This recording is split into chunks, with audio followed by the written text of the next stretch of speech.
The only level of automation that we have here is we bought 2 new large Haas machining centers to help machine more bar guns, give us additional capacity. Because we're not able to put a 3rd shift on because of manpower. Did you put it in here or next door? It's in this building. It's in this building here. And what these Did you shift stuff over to the other? We are in the process of shifting product out of this assembly lines out of this building, which is 87,000 square feet.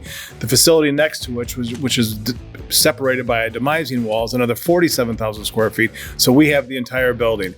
So what we're doing is we're moving some of the assembly lines into the new building using lean manufacturing techniques to basically be able to set up single piece flow of certain products to make room in this facility for some additional products that are slotted for 2024. As far as the level of automation, the 2 new machine tools that we purchased out here do have a level of automation from the fact that they have